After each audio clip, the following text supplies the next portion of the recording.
Welcome to Time to Teach with Tammy, the podcast that gives tips, advice, and suggestions to teachers by a real teacher.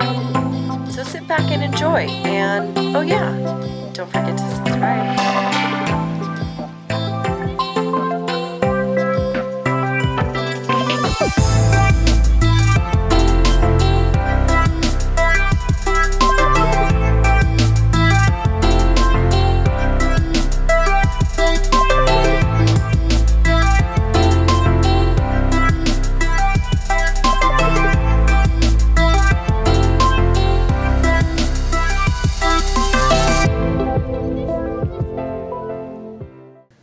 And we're back. Welcome to episode 98 of Time to Teach.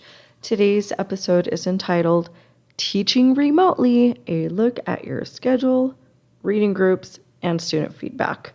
That may seem like a strange mix of things, but as I am in the trenches and learning how to be a distance learning teacher, an e-learning teacher, whatever your preferred way of calling it, I'm just going to be sharing what I'm learning. So those were some of my big things that I took away from this last week, and I want to share it with all of you. I know many of you are getting ready to return from spring break, so I'm hoping that some of what I can offer will be timely in terms of you returning to work.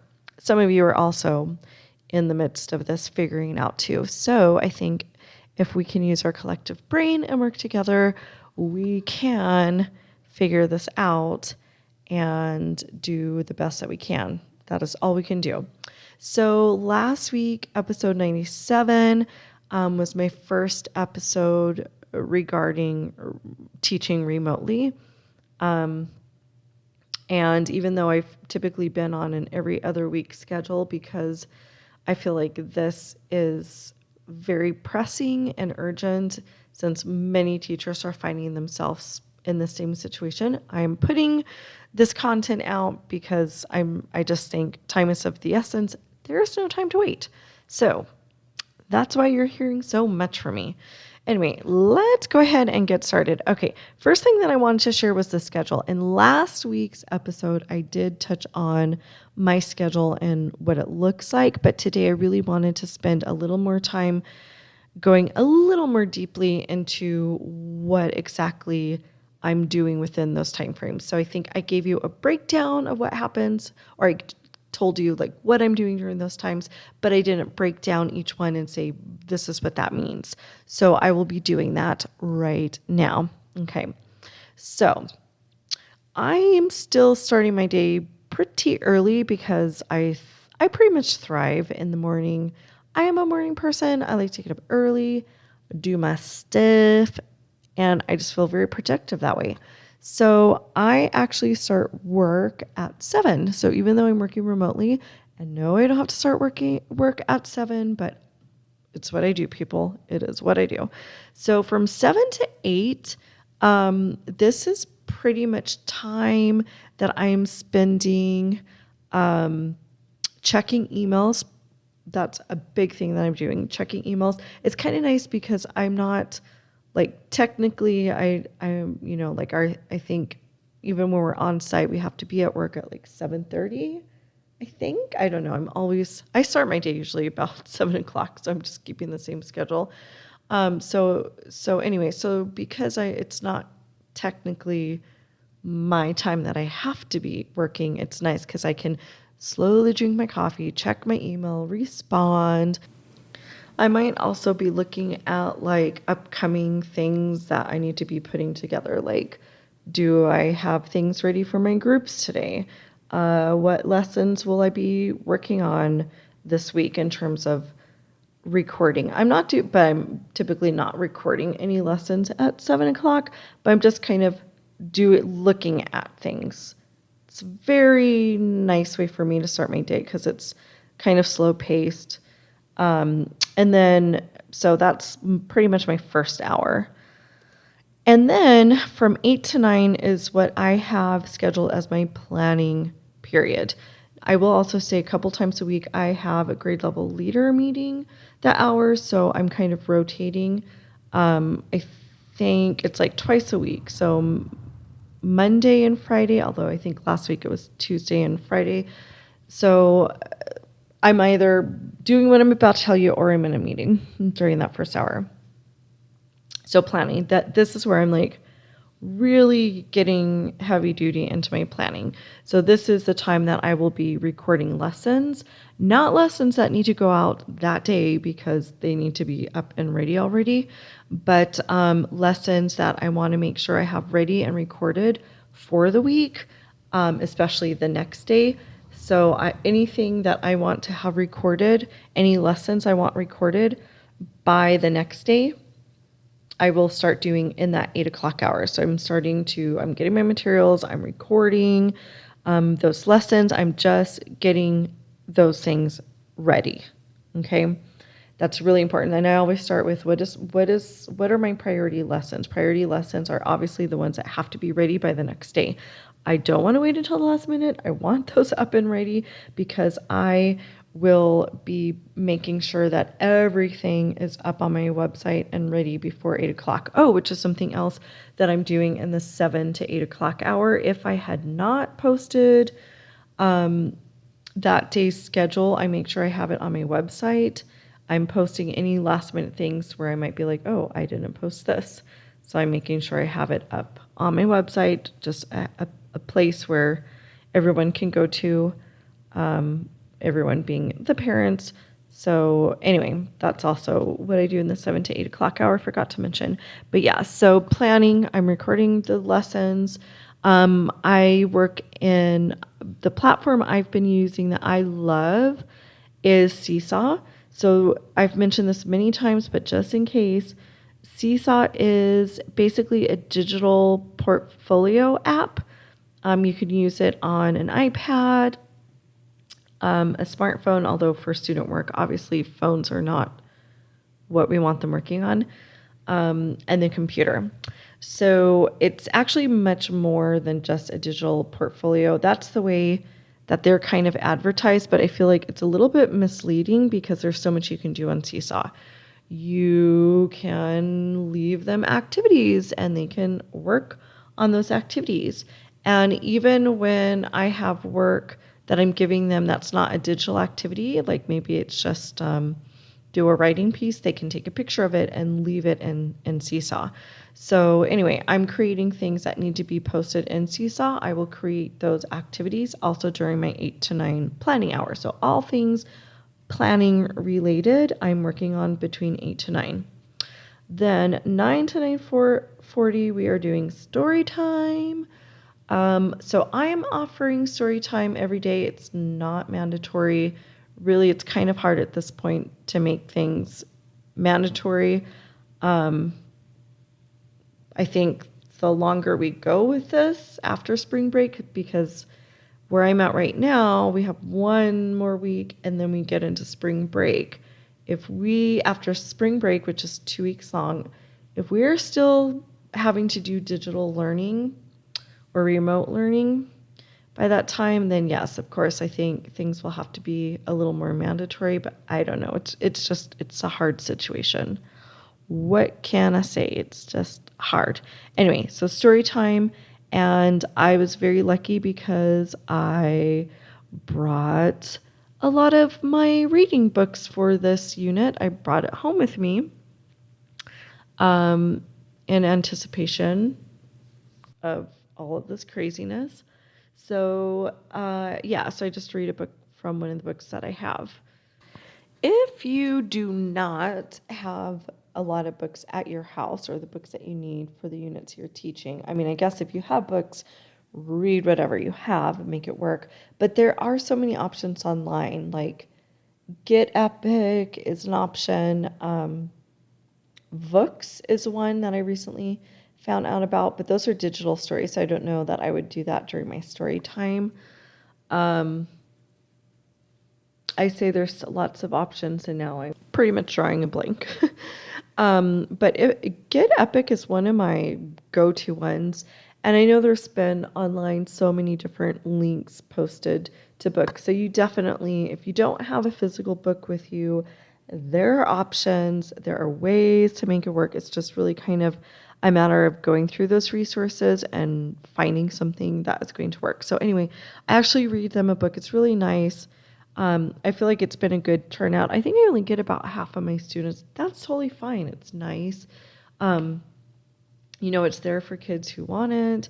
It's nice. They get to see their classmates. I get to ask them questions about the book. It's just kind of a nice community time for us, especially in a time where there's, like the contact is so limited. So I've been finding that kids really, really like it. And I have been loving story time too. So it's not just them. I've been loving story time. Okay, so that's that, 9 to 9:40. And then 10 to 11 o'clock, I have office hours. So 10 to 11 o'clock would actually be like my normal planning time. So that's when parents are, that's when normally at school when my kids are in Spanish class. So I'm using that as planning period. So here, 10 to 11, my kids are still actually meeting with their Spanish teacher, so I don't get a whole lot going on in the 10 to 11, but I do get the Spanish teacher is working in groups at a time, so not every student is working during that time. And mostly, if I get anyone, it's parents kind of dropping in my Zoom, my virtual Zoom, and asking questions. But as they're becoming more familiar with this, I'm getting less parents who are having to utilize the office at that time. So basically I just keep it open and parents will pop in. Like I said, it's a little more limited during that hour because there's Spanish going on. And then of course I'm using that time to again plan. Everything takes so much longer because it is not in person. So if it feels like it's a lot of planning time, it is, I guess, but it's kind of needed when you're working remotely because going through things and doing things just seem to take so much longer like this. And when I say planning during that time, I'm planning and I'm also checking Seesaw. So I'm checking their work. I'm leaving feedback. We'll be talking about feedback a little bit later. So all of that is very time consuming. And even as I'm doing this throughout the day, at the end of my day, I still have a lot of work that I've got to go through. So I don't know, it is what it is. And then 11:10 to 11:40, I am working with a reading group. We'll talk about that later. And it's a small group, so just like in the classroom. And then at the same time, my TA is working with a group doing word work and writing. And then 12 to 12:30, I'm doing another reading group, different reading group. And again, my TA is working with another small group. So basically every student has a scheduled time to meet with a teacher. I'm meeting with half the kids. She's meeting with half the kids. And then we also have the story time in the morning. So there's actually 2 opportunities if they really wanted to be able to see their classmates and interact, whether it be with the story time or in a small group. And then 12:30 to 1 is my break. And then 1 to 2 o'clock is my office hours. And this I do happen to get more parents coming in the office hour, I think because there's also not a Spanish class going on. And I've also had a parent who has been having me work a little more closely with her child. So I usually will have I shouldn't say usually. I've done this a couple of times, I think, at this point, and we'll be doing this as well next week, but having a schedule guided session for a half hour within my office hour, which is really the idea of the office hours is I'm having contact time so that I can answer parent questions. I can also provide more guidance to students. So it's kind of nice to have that time. And then 2 to 2:30, I've been having a team meeting with my team, obviously. Because this is new, we've really been doing daily check-ins because it's so new. And it's been really nice because each day we're just kind of teaching and showing each other what we learned. We're troubleshooting. Anyone who's had difficulties is something we've been able to troubleshoot. So it's just been really, really nice. A really, really nice time. Okay, moving on from the schedule. So now we're going to go into my reading groups. I know I've seen lots of teachers posting online, kind of like, how do you do a reading group online? How do you make it work?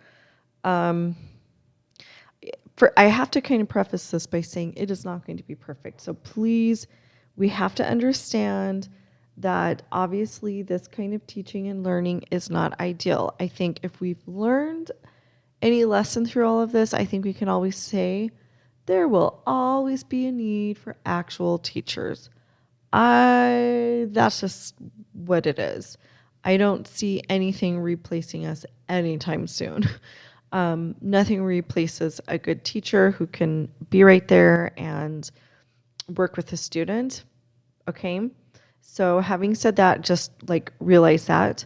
And also realize it's not going to be exactly the same as if you were doing this in the classroom. So we have to kind of let that go. Because I've seen teachers online posting like, I want to be able, like I want it to run exactly the way I do in the classroom. We're not doing this in the classroom. We're not doing this in person. So there are just some things we have to, I just think it's going to take a change of mindset. And if we can change our mindset, the faster we change our mindset, the easier we will be able to make this work, because it's really that switch of mindset. So just get that. Now, I will say this, I use Zoom and I do mute my students. I keep them on mute. And if I want them to answer, I just have them raise a quiet hand and then I unmute them. And yes, I also do this during choral reading. And I know the argument will probably be, but you have to hear them. How do you know? I don't know. Do not know. Yes, ideally I would hear them, but all the sound in the computer is so distracting. It is so distracting that I think when you think about the bigger goal and the gains, you take some, you give some, you look at priorities. That's the way I'm doing it. Okay, so yes, I keep them on mute. And in terms of tools that I'm using, Raz Kids, and our school has a subscription. So if you do not, Raz Kids right now is offering a free subscription for 90 days. So it's really good. So I'm actually not doing guided reading. I am doing shared reading. I'm doing shared reading. And the reason why I decided to do this is because when I do guided reading, I'm using about one level above their independent reading level. And I have them, we do all the things, preview and talk. And then I have them read it to themselves. I mean, in a whisper voice, so I can hear them. And I use it more to like see how they're reading, see what mistakes they're making, help them. And then using that as sort of like a benchmark to know what I need to teach them, maybe as a group and then individually, to help them actually be able to read that next level independently. Whereas when I'm doing shared reading, we're all reading at the same time. And I figured I can't really listen in on the reading if I'm doing guided reading. So I have to do shared reading. So here I'm just taking about two levels above their independent reading level, and we're doing shared reading. So let me tell you now what exactly that looks like. So I usually do a kind of warm up, and usually it's some kind of phonemic awareness warm up, and then some kind of phonics warm up. So the phonemic awareness, depending on the group I'm working on, it could be, sound isolation. It could be changing beginning sound or any sound, anything like that. And then in terms of the phonics, it will be some type of phonics that is coming out of their book. So I might introduce them. Let's take, for example, I'm trying to remember. Oh, one of the books last week was short U words. That was in one group. In another group, there were SP beginning sound words, so sounds we worked on. So we just do a little bit of phonics with that.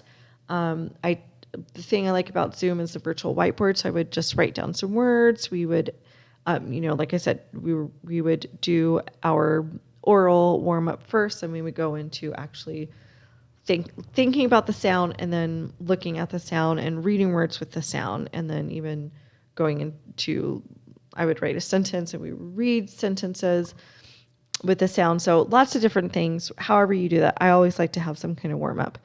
And then picture walk, talk about the book, introduce whatever I want them to be listening for. I always like my kids to listen for something, listen to find out something, listen to learn whatever. And then we would be reading it together like a shared reading. So we're basically choral reading. We're reading at the same time. Can I hear them? Sorry, I cannot, because that is so distracting. At least to me, I think. So, yeah. So we do that and then ask questions, and then that's it. I mean, I really try to keep it simple. I use the same formula with all my groups, no matter what level. That's just pretty much what we're doing.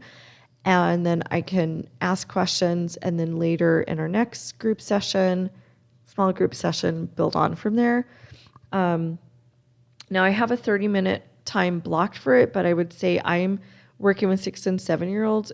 30 minutes is a lot. I really aim to keep it at 20, no more than 25 minutes.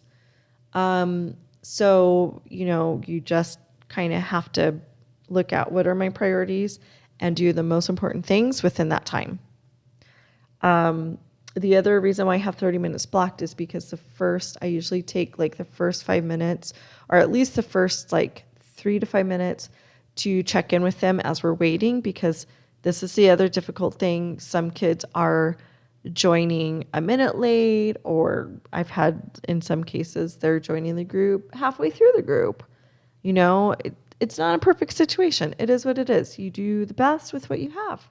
That's best.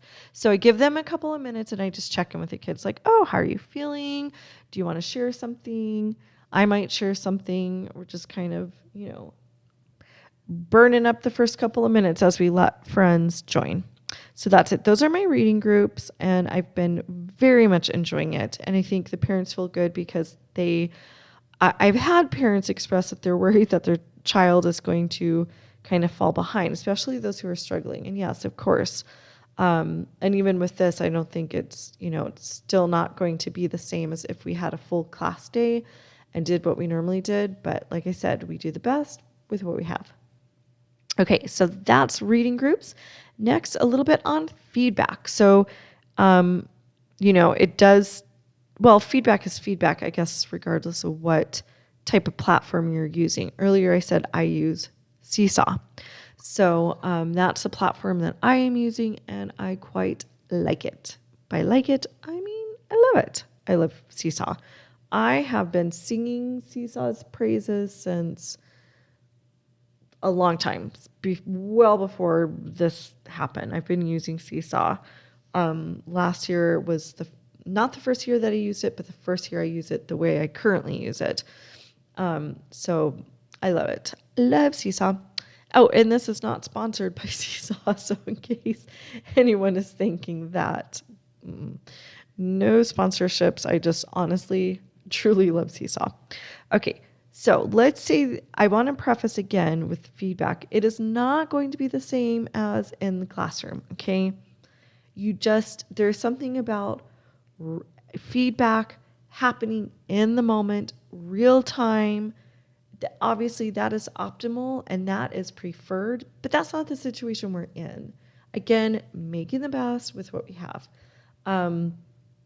The frustrating thing is we can't really see them working and be able to give that authentic feedback and do it immediately. Whereas, that was like one of the things. This is the reason why I decided my reading groups right now are going to be shared reading as opposed to guided reading groups, because I'm not able to work the same way. I can't go around and listen to each one as they're trying to read their text to see what mistakes they're making, to see what they're doing well. I just can't do that. And so that's like, you just can't see it. So it means I'm not catching all their mistakes. I'm not catching what they're doing well. I'm not really catching what they need to improve on. And the work that they submit in Seesaw, it's probably done with the parents' help. So I don't know how much that was like easy for them to do or difficult. So is this optimal? No, not optimal, but it is what it is. So moving on from that point. So my kids will leave their work in Seesaw. I'm not having them leave everything because I don't want it to be overwhelming and take a picture of this, take a video of that, submit this and that. So there's just some things that have to be submitted, specifically if it is like a work that they did in a small group. I can't really see what they're doing in a small group. Specifically with my TA, they're doing writing, so we want to be able to see that writing. With me at the end, like last week, I should have mentioned this in my reading group, but like last week, in our groups, after we'd read our book a couple of times, that means we had a couple of group sessions, then they kind of sketched some of their learning. I can't really see their sketches. I guess I could have them put it up to the screen, but I did not. And anyway, so I said, you can take a picture of your sketch and leave it in Seesaw so I can see it. So that's something you can do. Again, you're seeing it after they've worked on it. So obviously that's not ideal, but it allows you to see it.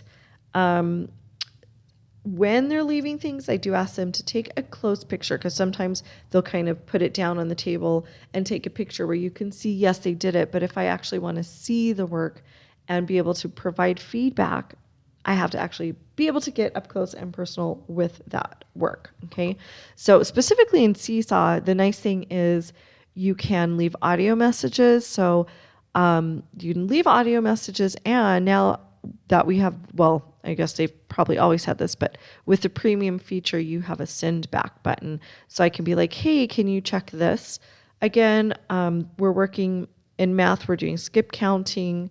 I've had a couple of kids have difficulty skip counting and even an odd.